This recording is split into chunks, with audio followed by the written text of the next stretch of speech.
snatching up whatever they can for as cheap as possible. Yeah. It's very similar to the relationship between the US and Ukraine. In many ways is similar to the US relationship with another country that's been destroyed by war, but it was destroyed by direct US intervention, and that was done under the watch of Barack Obama. And that's Libya. Yeah. So here's Barack Obama commenting on the natural disaster, which is actually a man-made disaster in Libya, where in the city of Derna, dams burst, causing floods, which killed 5,000 people. And it is a unbelievable disaster upon many disasters which Libya has experienced. I was actually listening to an interview with the former information minister under the deposed and destroyed government of former murdered Libyan president Muammar Gaddafi on RT. The information minister said that those dams in Derna were up for inspection in 2012, but the country was split in half thanks to NATO's intervention in 2011, so they never got inspected. So here's Barack Obama. Here's his one tweet on Libya. If you're looking to help people impacted by the floods in Libya, check out these organizations providing relief. And then it goes to the Obama Foundation, which is recommending that people donate to the Red Cross and Oxfam and, a bunch of basically the development industry that's going to cash in on Libya's disaster. And much of the money, probably most of the money with the Red Cross, will go to administrative costs. In other words, paying paper pushing staff. So this is disgusting. Barack Obama comes in, destroys a country, and then he just says, check out these organizations that are helping. And I'm going to go have dinner with Steven Spielberg and Bruce Springsteen after the boss's concert. Michelle's going to play tambourine. Let me be clear. I enjoy cooking in Martha's Vineyard. My chef had very good swimming lessons. He was a good swimmer. And check out I taught him myself. Check out these organizations. But this is the response from mainstream media and all of the major officials who participated intimately in the destruction of Libya, which led where you can draw a straight line between this disaster and the intervention. Samantha Power was one of the key figures who convinced Obama. Actually, Obama knows that it was a disaster. He was upset about it, and he actually was in many ways blaming Samantha Power in the media afterwards for what he called the biggest mistake of his administration.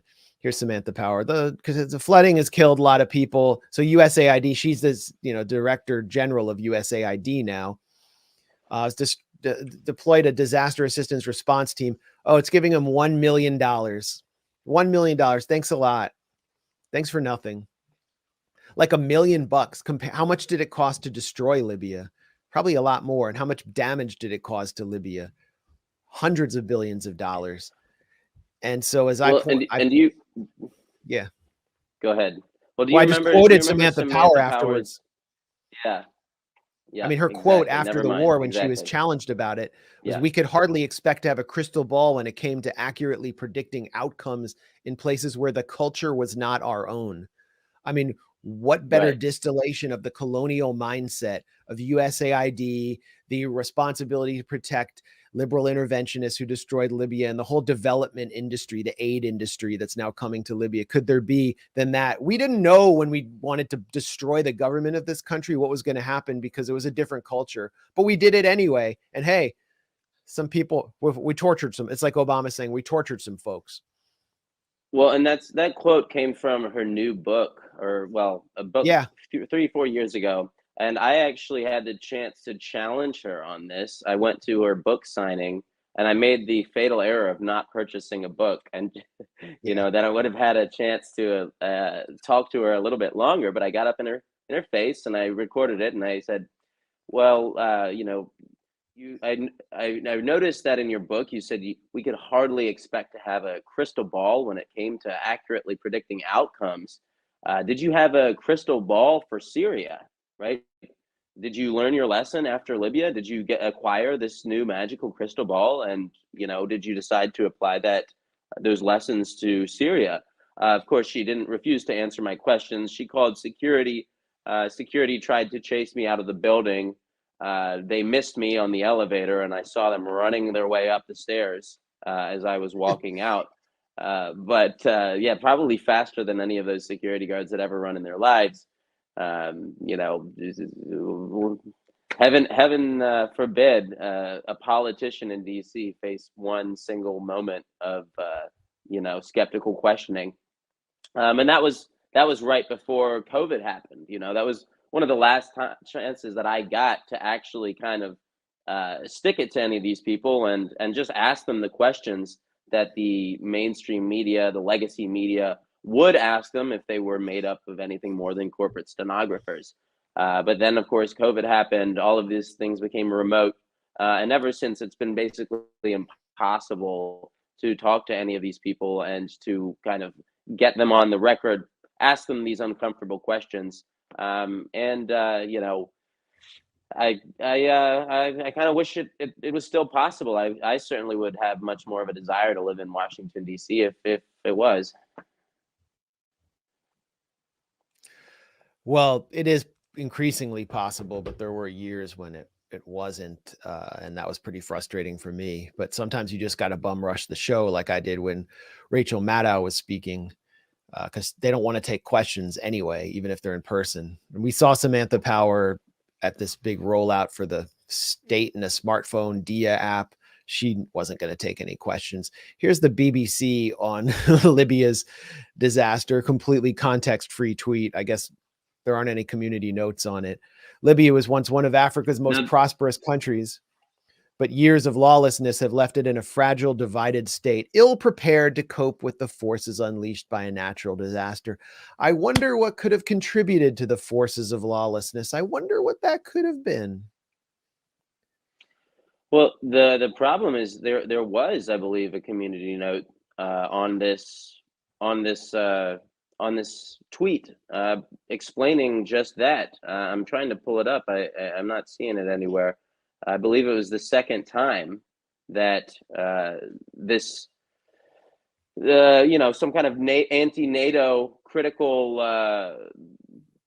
note was posted and then very quickly unposted.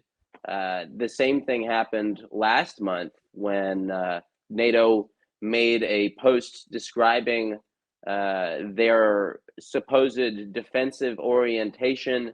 Last month, they and we've got this here in the document, they made this extremely bizarre post saying, quote, "Let's get our facts straight. NATO is a defensive alliance aiming to safeguard its member nations."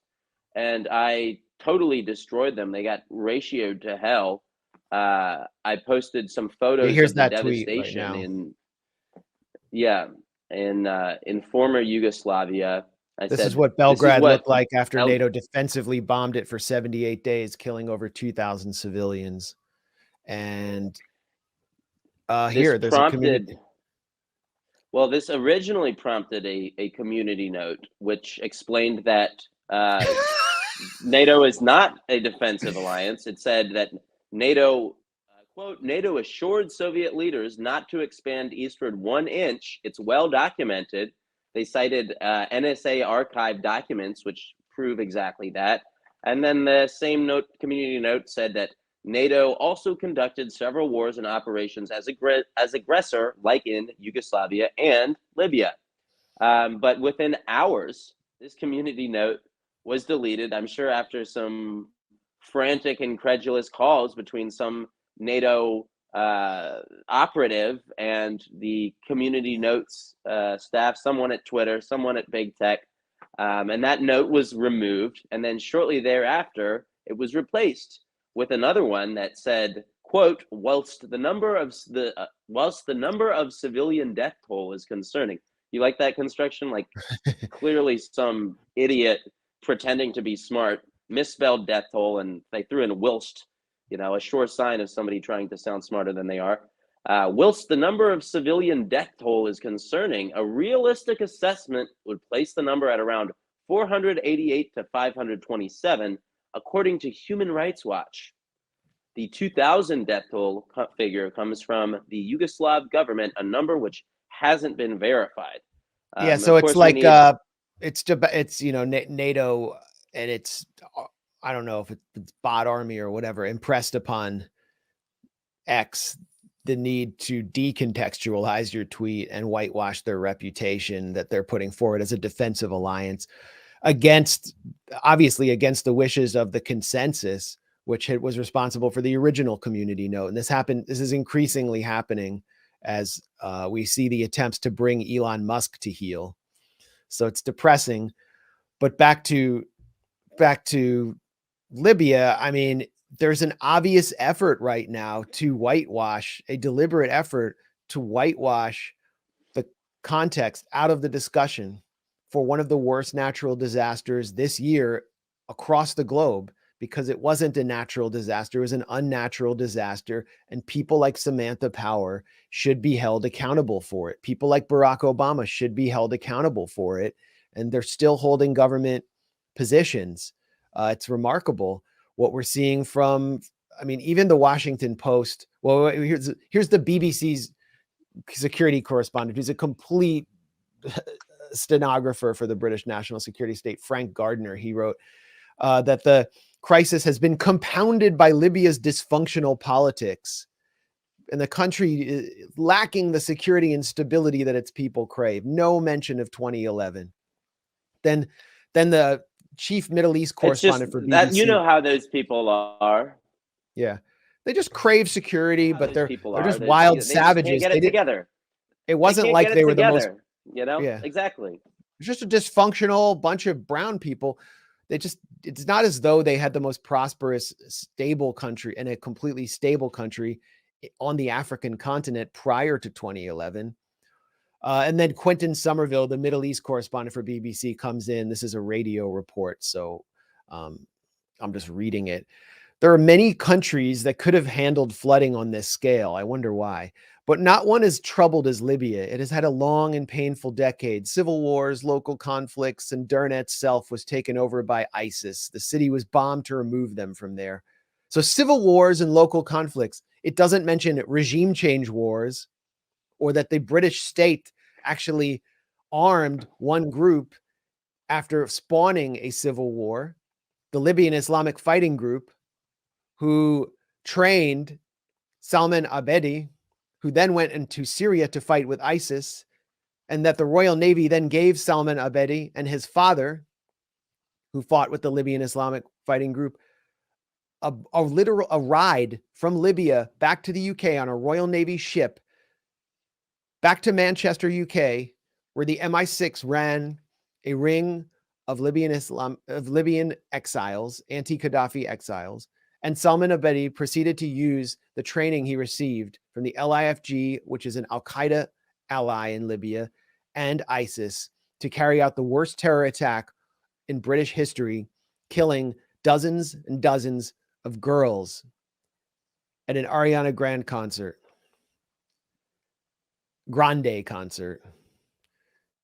And that episode was also deliberately decontextualized. The overrunning of jihadist bandits through the Sahel region, through northern Mali all the way to Burkina Faso as a result of the Libyan disaster, has been whitewashed out of history now as one government after another falls to military juntas responding to the public call for security. It's very frustrating to watch this. And I think accountability, there's still Wyatt, what you tried to do with Samantha Power, and we need to continue to do that, to try to hold them accountable in public for this vast crime